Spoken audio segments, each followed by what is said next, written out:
Bismillahirrahmanirrahim. Assalamualaikum warahmatullahi wabarakatuh. Innal hamdalillahi nahmaduhu wa nasta'inuhu wa nastaghfiruh wa natubu ilayhi wa na'udzu billahi min shururi anfusina wa sayyiati a'malina. Man yahdihillahu fala mudilla lahu wa man yudlil fala hadiya lahu. Asyhadu an la ilaha illallah wahdahu la syarika lah wa asyhadu anna Muhammadan abduhu wa rasuluh. Sallallahu alaihi wa ala alihi wa ashabihi wa man tabi'ahum bi ihsanin ila yaumiddin, amma ba'du. Allahumma 'allimna bima yanfa'na wanfa'na bima 'allamtana. Rabbi zidna 'ilma warzuqna fahma. وأرنا الحق حقا وارزقنا اتباعه وأرنا الباطلا باطلا وارزقنا اجتنابه وأدخلنا برحمتك في عبادك الصالحين إنك ولي ذلك والقادر عليه. إخواني وأخواتي في الله رحمكم الله، أوصيكم ونفسي بتقوى الله فقد فاز المتقون. Para jamaah yang dimuliakan Allah Subhanahu wa taala, alhamdulillah pada pagi yang cerah ini kita mampu datang ke masjid guna untuk melaksanakan salat subuh secara berjamaah. Mudah-mudahan salat kita ini diterima Allah Subhanahu wa taala. Amin ya rabbal alamin. Dan kita akan lanjutkan kajian kita masih berbicara tentang sirah sahabat-sahabat Nabi. Kita masih melanjutkan tentang sirah Umar ibn Khattab radhiyallahu anhu wa arda. Umar bin Khattab ini, hadirin sekalian, seorang sahabat yang mulia, seorang khalifah dari khalifah-khalifah yang keempat, sahabat yang janjikan masuk surga oleh Allah Subhanahu wa taala di saat masih hidup. Kita perlu belajar banyak dari sirah Umar ini. Ya, dia ibaratnya madrasah dan juga merupakan sejarah kehidupannya ini, merupakan bisa dikatakan sebagai ensiklopedia. Ya, kita harus banyak belajar dan harus mengajarkan kepada anak kita tentang biografi daripada Umar bin Khattab ini. Begitu juga seruan ini bisa juga ya kepada para pemimpin, para pejabat, direktur, kepala sekolah, guru-guru, siswa-siswa, semuanya harus belajar dari kehidupan Umar bin Khattab ini. Karena dialah manusia yang terbaik setelah Rasulullah dan Abu Bakar As-Siddiq. Ya, saya juga dan kita yang dari sini belajar tentang arti harga diri dari Umar bin Khattab, tentang kemuliaan. Ya, kita juga belajar dari Umar bin Khattab ini tentang keberanian menyampaikan kebenaran. Karena beliau tegas dan tidak bersikap munafik. Umar tidak takut celaan dari orang-orang yang suka mencela. Kita belajar dari Umar agar kita takut kepada Allah Subhanahu wa taala. Barang siapa yang menjaga dan membela agama Allah, maka Allah akan menolongnya. Kita belajar bagaimana memahami arti keberanian. Umar ikut bertempur dalam semua pertempuran bersama Rasulullah SAW. Umar adalah seorang laki-laki yang kesatria, pemberani. Ya, dia walaupun akhirnya wafat dibunuh oleh seorang kafir pengecut ketika menjadi imam salat subuh. Kita belajar dari Umar Al-Faruq ini makna ittiba, mengikuti tuntunan Nabi Shallallahu Alaihi Wasallam. Beliau ini sangat mencintai Rasulullah Shallallahu Alaihi Wasallam dengan cara meneladani ucapan dan perbuatan Nabi. Umar ini sangat menghormati ketetapan Nabi Muhammad SAW. Kita para jamaah belajar dari Umar tentang rajinnya dia sholat tahajud. Setiap muslim harus melawan hawa nafsunya dan kesenangan hidup untuk bermunajat kepada Allah. Salat, zikir, membaca Al-Quran di sepertiga malam terakhir. Itulah Umar bin Khattab, kita banyak belajar darinya tentang tujuan hidup ini, yaitu hanya ibadah kepada Allah Subhanahu wa Ta'ala. Begitu juga kita belajar dari Umar ini, hadirin sekalian, inti daripada dakwah, yaitu menyuruh kepada tauhid, ya, menjauhi segala bentuk kesyirikan. Kita juga belajar dari Umar ini makna keadilan, ya, karena Umar ini bersikap adil dengan menghukum keluarganya jika bersalah. Umar melarang keluarganya mendapatkan fasilitas dan keistimewaan dari negara karena kedekatan mereka dengan Umar. Umar ini bersikap adil kepada warga negara dan penduduk dalam hal hukum dan peradilan, tidak memandang agama mereka. Ya, pihak yang benar dibenarkan, pihak yang salah disalahkan, siapapun mereka. Nah, inilah kita belajar banyak dari Umar tentang kedisiplinan dan konsisten terhadap hukum dan peraturan.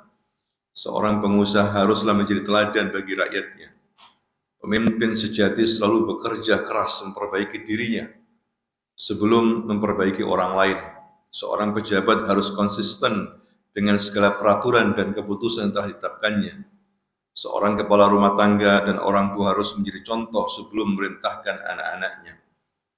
Nah, ini banyak sekali kita belajar dari Umar ini. Kemudian kita juga akan membaca beberapa cuplikan-cuplikan kehidupan dari Umar bin Khattab ini, hadirin sekalian, yang harus kita perhatikan. Dan juga ada beberapa tuduhan-tuduhan yang negatif kepada Umar yang tidaklah seperti yang dituduhkan oleh musuh-musuh Islam. Karena menuduh sahabat Nabi tanpa bukti atau suudon itu bukanlah kebaikan. Ya, hanya musuh Allah dan musuh Islam saja yang benci Umar bin Khattab radhiyallahu anhu wa ardha. Jadi di sini ada satu cerita diriwayatkan oleh Imam Bukhari dalam kitab Maghazi. Ya, bab maradun Nabi wa wafatuhu, bab waktu itu Nabi sakit dan wafatnya. Disebutkan begitu dalam hadis riwayat Imam Bukhari. Ya, jadi hadis ini dipakai untuk menuduh Umar ya, oleh musuh-musuh Islam. Seakan-akan Umar ini tidak patuh kepada perintah Nabi, ya, tapi dibantah oleh para ulama. Hadirin sekalian, kita husnudzon kepada Umar bin Khattab radhiyallahu anhu. Dikatakan dari Sa'id bin Jubair, dia berkata, Ibnu Abbas berkata, hari Kamis, dia teringat hari Kamis. Apakah hari Kamis itu? Hari Kamis itu adalah sakitnya Rasulullah SAW yang kemudian menjadi parah, semakin keras. Dimulai hari apa? Kamis. Kan meninggalnya hari apa? Hari Senin. Ya. Makanya ketika Ibnu Abbas berpuasa, ya, dia teringat hari Kamis. Hari Kamis ini adalah mulailah Rasulullah sakit dengan sakit yang parah. Nah, di saat Rasulullah sakit itu, beliau mengatakan kepada beberapa sahabat situ, ada Umar, hadirkan kepadaku. Maksudnya apa hadirkan kepadaku? Para penulis, saya akan menulis pesan untuk kalian. Kalian tidak akan tersesat selamanya setelah itu. Mereka pun berselisih paham. Padahal tidak selayaknya berdebat di sisi Nabi. Ini para sahabat berselisih paham. Ya, apakah perlu ditulis? Ya, apakah Nabi ini kan masih sakit dan sebagainya. Mereka berkata, bagaimana kondisi beliau? Apakah beliau mengigau? Tanyakanlah kepada beliau. Ya, padahal Nabi ini sakit keras. Sehingga para sahabat masih bingung, bukan tidak menuruti perintah, tapi Nabi ini bisa jadi orang sakit keras ya, panas yang tinggi, mengigau kan, bisa jadi seperti itu. Ya kita tidak suudon kepada para sahabat. Akhirnya Nabi mengatakan apa? Berdirilah kalian, tinggalkan aku. Ya, aku tidak suka kalian ini berkata banyak setelah keadaanku sekarang ini. Udah kalau gitu tinggalkan saya. Ya. Kemudian Nabi SAW berpesan 3 pesan, diantaranya adalah keluarkan orang-orang musyrik dari Jazirah Arab. Itu yang pertama. Kemudian yang kedua, berikan hadiah kepada delegasi yang datang, seperti saya lakukan. Lalu perawi tidak menyebutkan yang ketiga, aku lupa yang ketiga, kata perawi hadis ini. Jadi yang teringat apa? Dua. Ya, yaitu keluarkan orang-orang musyrik dari Jazirah Arab. Kemudian yang kedua adalah berikan hadiah kepada para delegasi utusan. Ya, suka ngasih hadiah, walaupun non Muslim. Ya, apa itu duta-duta besar, kasih hadiah. Di sini Rasulullah menunjukkan bahwa utusan itu penting, harus dihargai. Delegasi, duta besar, itu harus dihargai, tidak boleh dibunuh. Ini bertentangan dengan keyakinan ISIS. Ya, mereka tidak peduli, walaupun delegasi, duta besar, ya orang-orang yang bekerja kesehatan, kalau sudah ketangkep, habis. Ya, nah, ini jauh dari ajaran Nabi, hadirin sekalian. Kemudian juga disebutkan dalam Imam Bukhari, hadirin sekalian, ketika Nabi mengatakan, ambilkan untukku kertas. Ya, ada 2 riwayat. Kemudian aku akan diktekan kalian agar tidak tersesat selamanya. Hampir sama seperti tadi itu. Kemudian Umar berkata, sesungguhnya Nabi SAW ngomong sama sahabat-sahabat ini, lagi sakit keras ini, Nabi ini. Cukup kita ini memiliki kitabullah, memiliki Al-Quran, cukup. Ya, maka orang-orang pun berselisih tentang masalah ini. Ya, maka Nabi mengatakan hadirkan kertas. Sebagian mereka mengatakan hadirkanlah kertas agar Nabi menulis untuk kalian tulisan dengannya, kalian tidak akan tersesat selamanya. Maka Umar pun berkata begitu. Ya, kemudian Rasulullah mengatakan pergilah kalian. Ya, kalian tidak pantas berselisih ramai di depanku ini. Nah, itulah hadirin sekalian. Kemudian Ibnu Abbas berkata, musibah besar, benar-benar musibah, telah terhalangi antara Rasulullah dengan tulisan beliau disebabkan perselisihan dan suara gaduh mereka. Jadi seakan-akan hadis ini celaan bagi Umar. Ya, mereka Muslim Islam mencela siapa? Umar. Seakan-akan tidak menuruti perintah Rasulullah Shallallahu Alaihi Wasallam. Maka dijawab oleh para ulama, bisa jadi perintah Rasulullah itu ada yang wajib, ada yang tidak wajib. Ada seruan yang harus, ada seruan yang tidak harus. Maka Rasulullah ketika melihat sahabat ini ramai di situ, termasuk Umar, ya, maksudnya Umar adalah cukup kitabullah, cukup Al-Quran untuk sekarang Rasulullah sedang sakit. Itu dia menegur siapa? Sahabat-sahabat, bukan ingin melawan Nabi. Paham ya di sini ya? Itu husnudzon kita, dan juga Imam Nawawi dan yang lainnya para ulama mengatakan begitu. Kemudian Umar Khattab ini biasa berdialog dengan Nabi, itu biasa. Bahkan Umar sering membuat usul-usul yang bukan dari Nabi sendiri, kemudian disahkan sama Allah Subhanahu wa taala. Jadi biasa itu. Ya, kalau ada sedikit beberapa hal yang kontra sama Nabi, itu biasa. Sampai Allah menurunkan wahyu. Ya, siapa yang usul agar wanita itu berhijab? Umar bin Khattab. Siapa yang berikan usul agar khamr itu apa? Diharamkan. Umar bin Khattab. Hadirin sekalian. Nah itu biasa, tapi musuh-musuh Islam dari hadis ini ingin mencela Umar, bahwa Umar tidak patuh sama apa? Nah, Nabi. Kemudian Nabi menghentikan ketika mereka gaduh, karena tidak hanya Umar yang gaduh itu. Ya, mereka juga para sahabat. Mereka ini shock melihat Nabi ini sakit keras, demam tinggi, panas tinggi. Pernah Abdul Mas'ud memegang kepalanya waktu sakit itu kayak pegang api. Artinya sakit kita ini dengan Rabbi tidak ada artinya, 2 kali lipatnya Nabi merasakan sakit. Kaget, kamu ya Rasul panas seperti ini? Iya, aku 2 kali lipat aku rasakan daripada kalian. Ya, bayangkan orang kok sakit panas, mengigau enggak? Mengigau, artinya sudah ngomongnya gak karu-karuan. Nabi 2 kali lipat daripada sakit kita. Seperti itu. Ya, para sahabat melihat kayak gitu kasihan sama Rasulullah Shallallahu Alaihi Wasallam. Ini para sahabat berkumpul di saat detik-detik Rasul mau meninggal dunia. Dan Rasul diberikan kekuatan sama Allah.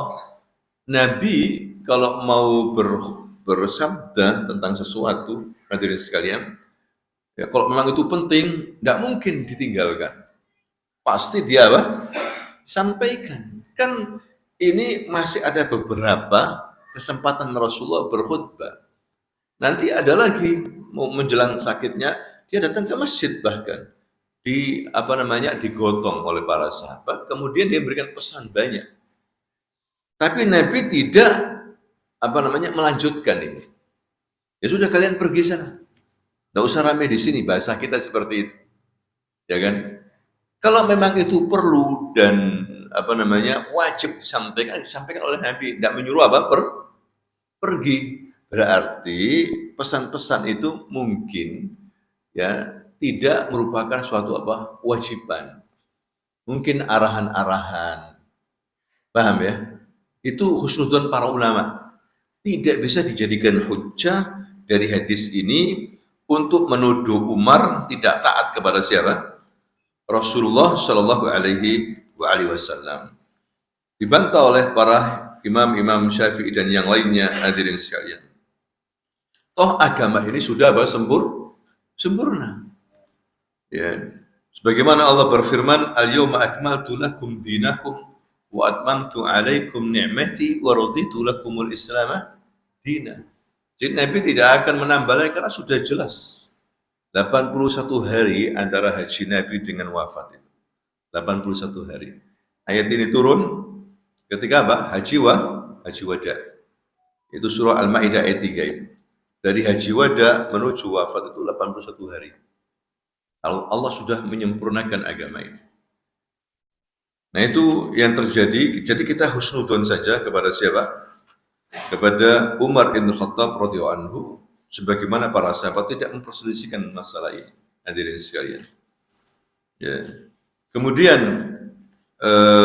berikutnya Umar menjadi khalifah. Umar menjadi apa? Khalifah. Jadi Khalifah Abu Bakar sakit beberapa hari sebelum wafat. Ya, saat itu pasukan muslimin sedang bertempur dalam peperangan yang sengit melawan Persia Romawi. Ya, 2 imperium besar yang menguasai dunia saat itu. Abu Bakar berpikir bila beliau wafat dan belum terpilih penggantinya, beliau khawatir nanti terjadi perselisihan di kalangan kaum muslimin. Maka Abu Bakar radhiyallahu anhu, Bapak Ibu, mengumpulkan beberapa pemuka sahabat dan berkata kepada mereka, "Kalian telah melihat keadaan saya seperti ini, lagi sakit ini. Saya kira sakit ini yang kuderita bisa jadi mengantarkan aku kepada ajalku. Allah telah melepas kontrak perjanjian kalian dengan pembaiatanku dan mengembalikan kembali segala urusan kepada kalian. Karena hendaklah kalian memilih orang yang paling kalian cintai untuk menjadi pemimpin kalian. Bila kalian memilihnya selagi aku hidup, maka yang demikian itu lebih baik agar kalian tidak berselisih sepeninggalku." Jadi di sini sebelum Abu Bakar memilih Umar, dia sempat memanggil beberapa para sahabat senior ya untuk diajak musyawarah. Sampai Abu Bakar yakin bahwa yang berhak mengganti adalah Umar. Yang paling cocok itu siapa? Umar. Tapi sebelumnya dia bermusyawarah. Hadirin sekalian. Ya. Nah itu yang ditulis oleh para ahli tarikh. Jadi sebelum memilih khalifah, sebelum memilih penggantinya, Abu Bakar mengajak musyawarah. Ada sesepuh tokoh para sahabat seperti Abdurrahman bin Auf, Utsman bin Affan, Talha bin Ubaidillah, Sa'id bin Zaid, dan dari kaum muhajirin Usaid bin Khudair, ya, dari orang-orang Ansar, tokoh-tokoh. Terutama 10 orang yang dijanjikan masuk surga oleh Nabi, diajak Abu Bakar untuk apa? Musyawarah. Ini penting, ini menunjukkan bahwa sahabat itu bertingkat-tingkat imannya. Ya, bertingkat-tingkat apa? Imannya. Ada sahabat yang minum khamr ada. Dicambuk sama Nabi, dicambuk juga pada zaman Umar pernah ada sahabat. Ya. Tapi semua sahabat secara umum itu udul, bisa diambil hadisnya. Ya. Ada yang tinggi seperti Khulafaur Rasyidin. Ada yang dijanjikan masuk surga di saat mereka masih hidup. Ada yang terlibat dalam perang Badar seperti Umar. Kalau bermusyawarah, hadirin sekalian, Umar ini mengajak ahli Badar, diajak dulu untuk musyawarah. Ada orang tokoh-tokoh Quraisy masuk Islam sudah. Mereka ini tokoh, ya, itu nggak diajak sama Umar bin Khattab. Tapi mereka tidak iri. Para tokoh orang-orang kaya ini. Pada zaman Umar sudah masuk Islam. Orang Quraisy masuk dicegat sama penjaganya, Pak. Tidak boleh. Kecuali ahli Badar. Mereka tidak tersinggung. Tapi orang-orang mengatakan, kenapa kamu nggak boleh masuk? Ya, dia bilang nggak apa-apa. Karena yang masuk itu orang-orang yang pertama kali masuk apa? Islam. Yang penting bagaimana kita ini memperbaiki diri kepada Allah Subhanahu wa taala. Tidak tersinggung hadirin sekalian. Ya. Karena apa? Menurut Umar, yang terbaik itu yang sudah dipuji sama siapa? Allah. Allah sudah dijanjikan masuk surga. Dia nggak dijanjikan masuk surga. Ya, maksudnya secara langsung begitu. Ahli Badar kan jelas. Ahli Badar itu dijanjikan masuk apa? Surga dan dosanya diampuni. Makanya diambil oleh Umar untuk diajak apa? Musyawarah. Nah ini ada kejadian, hadirin sekalian, di mana Abu Bakar kemudian bermusyawarah dan bertanya, bagaimana menurut pendapat kalian? Ya, kalau aku ini memilih Umar ibn Khattab, ya, maka banyak orang setuju tentang masalah ini. Oleh karena itu, hadirin sekalian, Abu Bakar ini kemudian memilih Umar ibn Khattab radhiyallahu anhu wa ardhah. Kemudian dia menyuruh Utsman bin Affan untuk menulis amanat. Ya. Apa itu tulisannya? Dengan nama Allah yang Maha Pengasih lagi Maha Penyayang. Bismillah ya. Ini kebijakan yang ditetapkan oleh Abu Bakar ibn Abi Quhafah terhadap kaum muslimin. Ya. Terus kemudian Abu Bakar pingsan, tidak sadarkan diri. Utsman berinisiatif sendiri untuk menulis ini amanat ini. Ya, kemudian Abu Bakar bangun lagi menunjuk Umar bin Khattab sebagai pengganti. Sebagai apa? Pengganti. Abu Bakar kemudian melanjutkan lagi wasiatnya. Ya, inilah kebijakan Abu Bakar ditetapkan oleh Abu Bakar. Ya, kemudian aku menunjuk Umar bin Khattab sebagai penggantiku untuk memimpin kalian. Maka hendaklah kalian mendengar dan menaatinya. Hendaklah kalian berbuat kebajikan. Bila dia berlaku adil, maka itulah prediksiku dan sebatas pengetahuanku tentangnya, maksud tentang Umar. Katanya siapa? Abu Bakar. Bila dia berbuat zalim, maka setiap orang akan memperoleh balasan dari dosa yang telah diperbuatnya. Aku hanya menghendaki kebaikan. Dan aku tidak mengetahui perkara yang gaib. Allah Subhanahu wa taala berfirman di dalam surah Asy-Syu'ara ayat 227, "Wa saya'lamul ladzina zalamu ayyamun qalbin yanqalibun." Dan orang-orang yang zalim kelak akan mengetahui ke tempat mana yang mereka akan kembali. Awalnya hadirin sekalian, Umar ini menolak untuk diangkat sebagai khalifah. Tapi karena dipaksa sama Abu Bakar, akhirnya Umar pun menerima dengan berat. Ya, amanah ini dipikul dengan terpaksa. Nah, ini wasiat Abu Bakar kepada siapa Umar. Kemudian juga Abu Bakar berwasiat lagi, hai Umar, Allah memikulkan tanggung jawab pada malam hari dan jangan tangguhkan kepada siang hari. Allah memikulkan tanggung jawab pada siang hari dan jangan tangguhkan kepada malam hari. Allah akan menerima amal sunnah sebelum amal fardu dilaksanakan. Bukankah Anda tahu, hai Umar, bahwa daun neraca seorang itu akan berat pada hari kiamat disebabkan melaksanakan kebenaran. Bukankah Anda tahu, hai Umar, bahwa daun neraca seorang itu akan ringan pada hari kiamat disebabkan membela kepalsuan. Ya, jadi ini pesan-pesan luar biasa Bapak Ibu kepada Umar dari Abu Bakar. Ya. Dan Abu Bakar tidak salah pilih. Ya, dan dia punya firasat yang paling kuat. Kata Nabi, di antara umat yang paling punya firasat kuat ya Abu Bakar dan Umar. Abu Bakar ketika langsung memilih siapa? Umar sebagai penggantinya. Ya, setelah bermusyawarah tentunya. Tapi dia langsung milih. Kalau zaman Umar, ketika Umar mau meninggal dunia, dia membentuk apa? Tim ahli syura, 10 orang. 6 orang apa 10 orang gitu ya. 6 orang kalau nggak salah. Nah, itu yang dijadikan sebagai apa? Ahli syura menentukan pemimpin sehingga mereka kemudian memilih siapa? Utsman ibn Affan.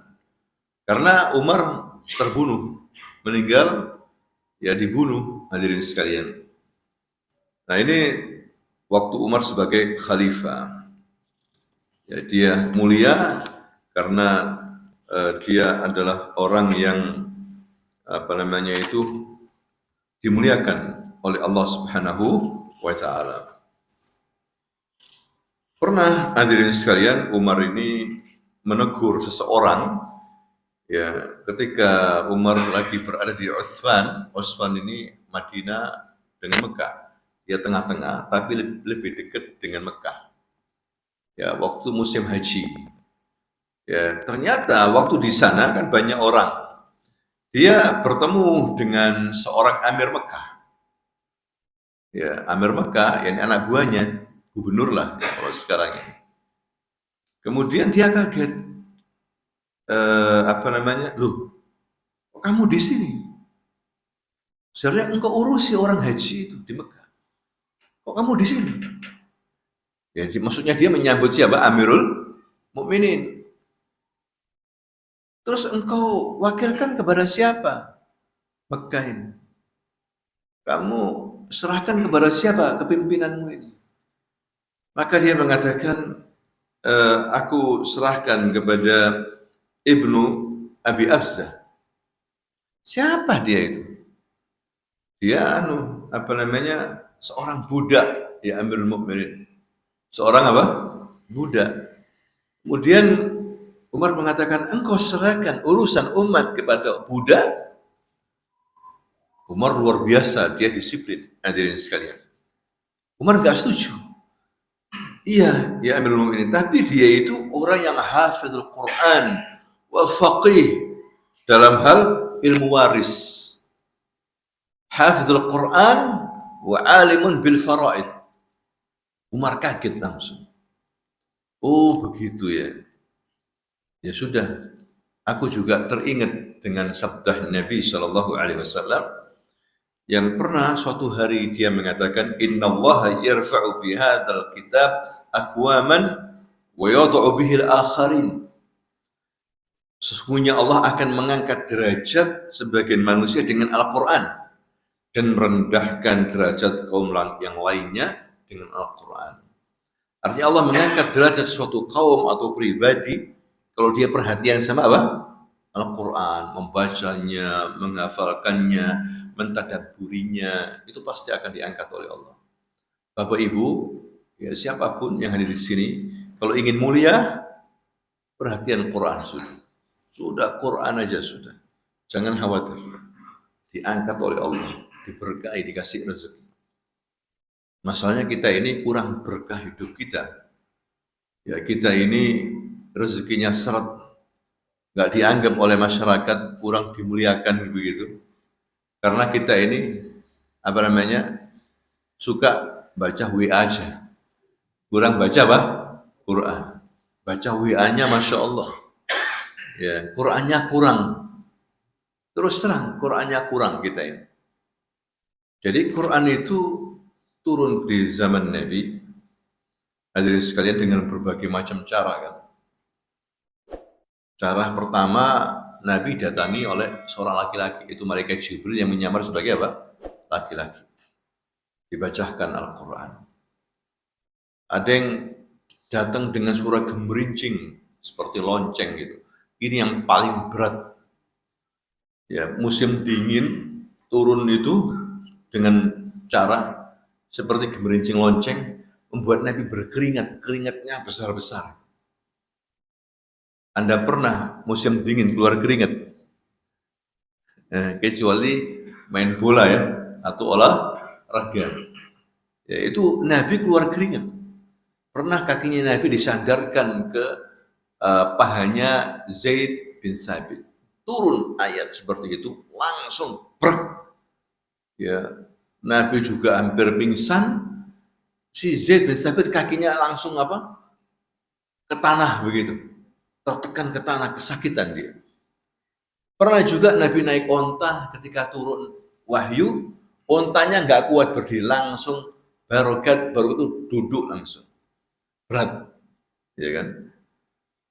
Nah, Quran ini turun bukan dengan tulisan, tidak dibacakan, karena Nabi tidak menulis, tidak membaca, ummi Nabi itu mendikte, ada penulis-penulis wahyu. Jadi Nabi langsung mendektehkan ke sahabat-sahabat Nabi, ditulis oleh para sahabat dengan media yang terbatas saat itu, kayu, pelepah kurma, batu, tapi kebanyakan dihafal oleh para sahabat. Jadi kehidupan para sahabat itu hampir tiap hari membaca, menghafalkan Quran, Bapak Ibu. Sehingga dikatakan ummatul Quran. Kalau berperang menang, karena dekat sama Al-Quran. Kebiasaannya mereka itu membaca dan menghafal Al-Quran yang dibacakan oleh Nabi, didiktikan oleh Nabi. Ya, makanya Umar memahami hal ini. Yani kota Mekah, gubernurnya memberikan PLT ya, apa itu? PLT. Pelaksana tugas. Kepada siapa? Budak. Umar sempat kaget, gak terima. Kok bisa-bisanya kamu, gubernur, engkau percayakan kepada siapa? Budak.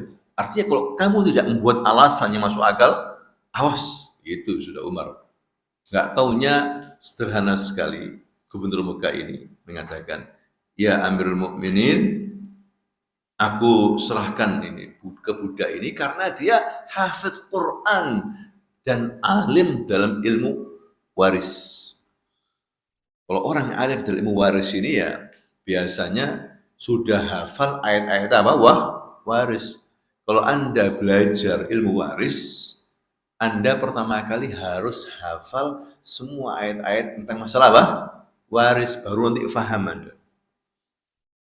Baca ilmu waris tapi nggak dihafal itu ayat-ayat tentang warisan, percuma, susah nanti. Mentok hadirin sekalian.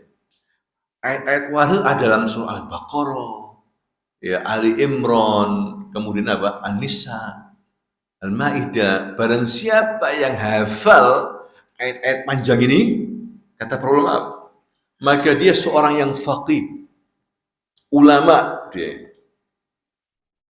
Faqih, orangnya ahli masalah hukum. Harus menguasai beberapa surat yang panjang itu. Apa itu?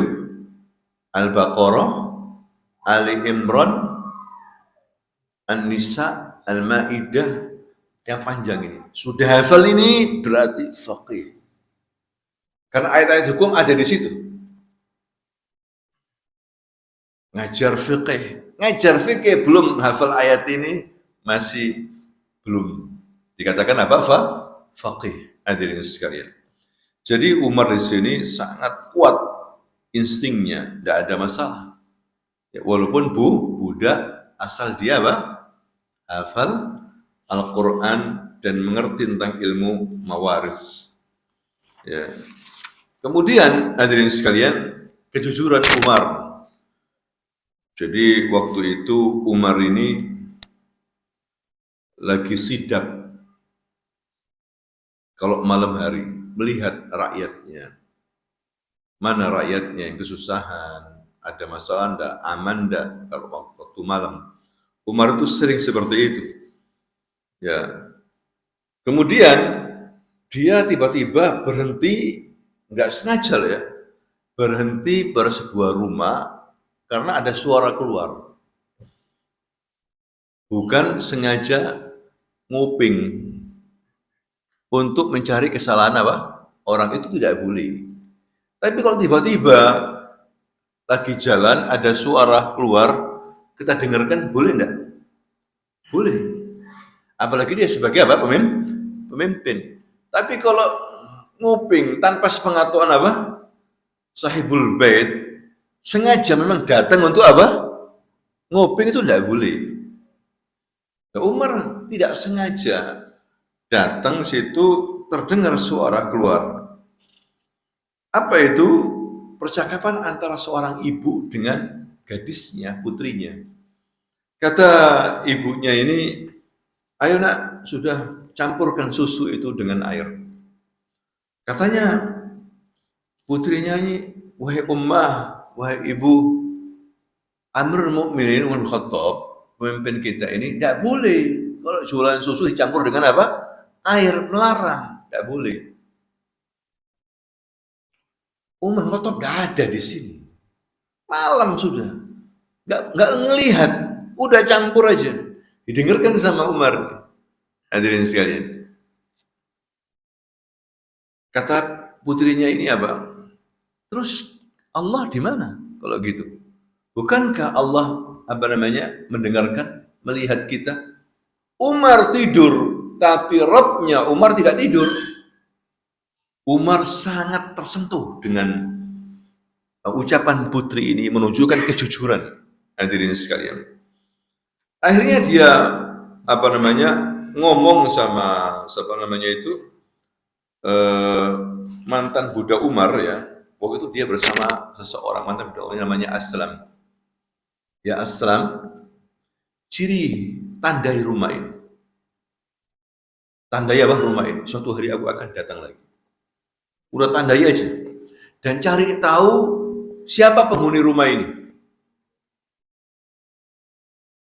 Sudah dia pulang. Dia mengumpulkan anak-anak lakinya. Ya, siapa yang mau nikah? Kamu, saya sudah nikah, bah. Bahasa kita gitu ya. Ya sudah kamu ya, belum nikah ya. Ada calon dah? Ada. Udah jangan khawatir. Ya, langsung dilamar itu putri itu sama Umar bin Khattab. Hadirin sekalian. Umar tidak melihat cantik apa tidak. Tapi itulah Umar yang dilihat itu agama. Karena Umar sangat patuh dengan sabda Nabi. Nabi bersabda apa? Hadirin sekalian. Tunkahul mar'ah li arba'. Wanita dinikahi karena apa? 4 hal. Ya, 5 liha karena hartanya, wali hasabiha karena nasabnya, wali jamaliha karena cantiknya, wali diniha karena apa? Agamanya. Fadfar bitadid din taribat yadak. Pilihlah karena apa? Agamanya agar kamu tidak hancur. Ya, maksudnya seperti itu. Maka dinikahkan putranya Umar dengan putri ini, hadirin sekalian. Ada hikmah menunjukkan jujur itu merupakan sifat yang terpuji. Dari kisah ini luar biasa sekali. Pentingnya jujur. Ya, orang sekarang ini jujur dicela, dijatuhkan. Yang pendusta diangkat. Amin, orang yang amanah dibuang. Tapi orang yang berkhianat dimuliakan. Ini fitnah akhir zaman. Itu sabda Nabi. Ya, akan terjadi, kita lihat seperti itu. Begitu pentingnya kejujuran itu, hadirin sekalian. Maka dari pernikahan itu lahirlah nanti apa?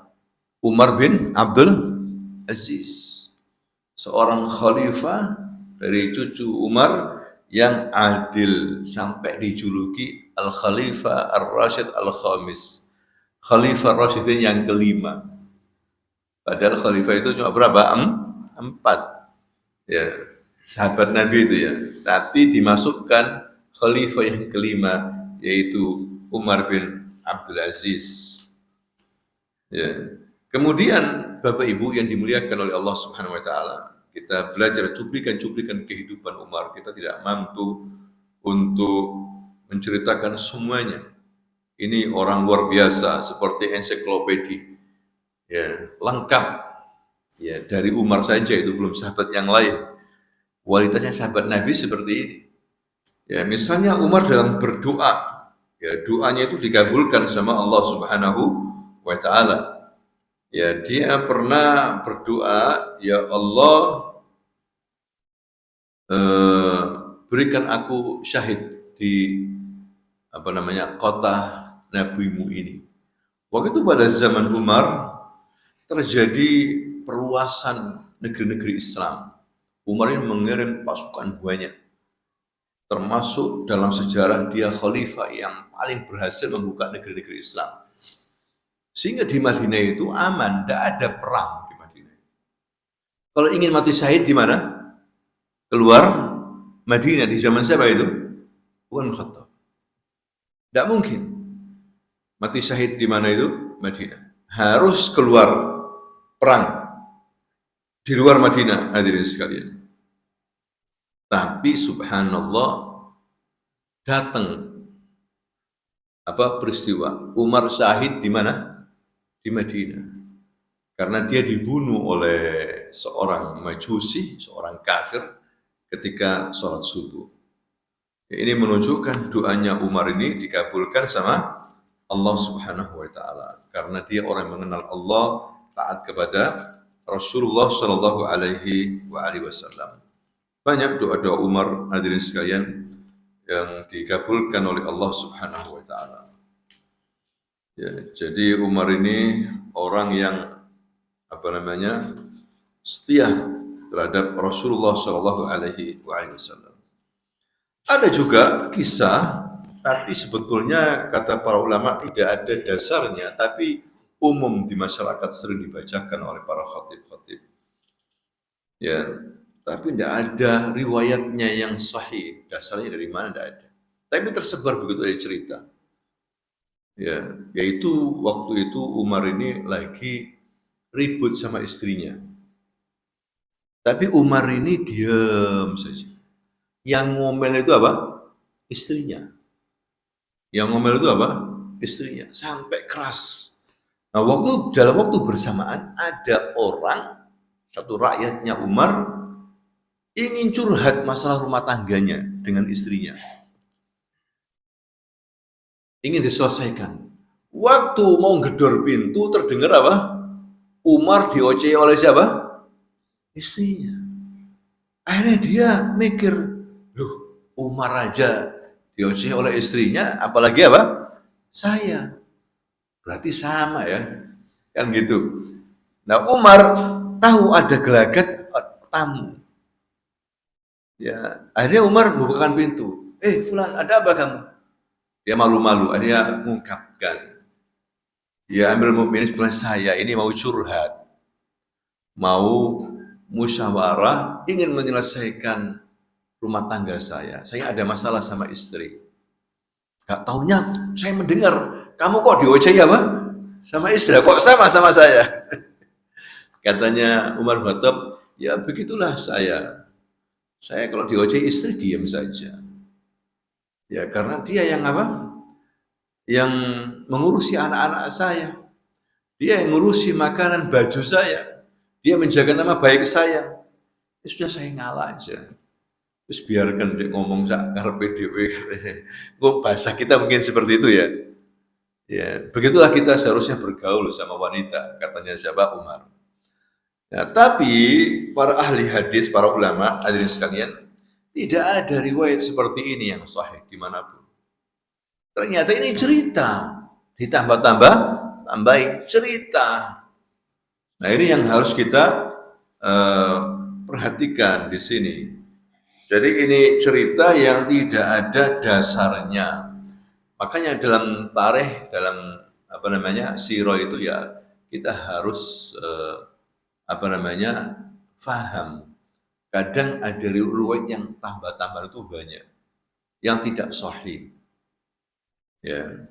Seperti misalnya Umar mengubur hidup-hidup putrinya. Ini tidak benar ini.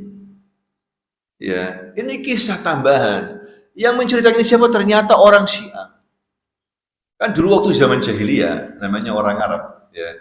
Itu kalau melihat anaknya, istrinya itu melahirkan wanita, perempuan, putri, tidak senang. Hitam mukanya. Aslinya itu sedih sekali. Nekat langsung dikubur hidup-hidup. Nah, Umar waktu itu belum masuk Islam, dia ingin punya anak, istrinya hamil, kan bayi aja jarang. Khawatir kena penyakit ain. Waktu jahiliyah itu, tahu ain ya? Kalau bapak melihat bayi gini, bisa mati itu anak itu. Panas tinggi, bisa mati. Makanya takut bapak yang sering gaul gitu ya, kemudian tiba-tiba megang anak, masuk rumah megang anak gitu. Takut mereka itu. Jadi nggak tahu kelaminnya.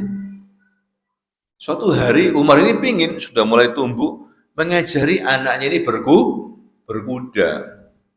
Sebetulnya istrinya berat, tapi mau nggak mau dipaksa. Dipakaikan pakai laki-laki. Ketika diajak berkuda, pingin pipis ini, putrinya. Dibuka ternyata apa? Perempuan marah dia. Langsung gali tanah, gali kubur, dikubur hidup-hidup. Wal mau'udatu su'ilat bi ayyi dhanbin qutilat. Ya, putri-putri kecil itu nanti akan ditanya, kenapa kamu dibunuh itu, dikubur hidup-hidup itu? Akan dimintai pertanggungjawaban semuanya. Salahnya apa kamu itu? Siapa yang membunuhmu itu? Nah, termasuk Umar membunuh putrinya. Ternyata cerita ini tidak ada dasarnya, hadirin sekalian. Untuk menghabisi pribadi Umar dari musuh-musuh Islam dari kalangan orang Rafidhah. Tapi cerita ini sudah masyhur jahiliyah. Ya, nah ini yang harus kita perhatikan, Bapak Ibu, agar jangan sampai kita ini mencela sahabat Nabi. Umar tidak mungkin begitu. Umar ini jadi orang-orang yang parah punya akhlak jelek di zaman jahiliyah itu kita harus ketahui kalangan menengah bawah. Yang zina, yang buka bendera untuk prostitusi itu di rumah perempuan itu budak-budak kebanyakan. Dari kalangan bawah. Kalangan menengah atas untuk akhlak seperti zina itu jarang mereka itu. Jarang. Mereka menjaga kehormatannya. Seperti Khadijah binti Khuwailid, orang kaya. Dia dijuluki Tahirah. Tidak terlibat dalam prostitusi, perzinahan. Perselingkuhan tidak ada. Dia nikah resmi. Dia sebelum sama Rasulullah, itu nikah 2 kali. Sudah nikah 2 kali. Dua-duanya meninggal dunia. Maksudnya menikah, kemudian mati, kemudian menikah lagi, mati. Yang ketiganya siapa? Rasulullah SAW. Bukan terlibat perzinahan. Jadi kalangan atas itu perzinahan hampir jarang. Akhlaknya mulia-mulia. Yang zina itu, yang rusak itu kalangan apa? Bawah. Ya, jadi hati-hati kita dalam belajar sejarah, hadirin sekalian. Ya, sampai di sini saja kita akan lanjutkan tentang masalah Umar bin Khattab radhiyallahu anhu wa arda. Masih belum selesai ya. Pelan-pelan ini. Karena banyak sekali pelajaran yang bisa kita ambil dari Umar bin Khattab ini, muamalahnya kepada para wanita bagaimana, ya luar biasa. Kita banyak belajar dari Umar bin Khattab, kemudian keadilannya bagaimana ketika diuji umat Islam dengan paceklik luar biasa selama 8-9 bulan waktu itu di zaman Umar. Terus bagaimana ada penyakit menular, wabah yang menewaskan puluhan ribu para sahabat di zamannya Umar bin Khattab. Subhanakallahumma wa bihamdika asyhadu an la ilaha illa anta astaghfiruka wa atubu ilaik. Assalamualaikum warahmatullahi wabarakatuh.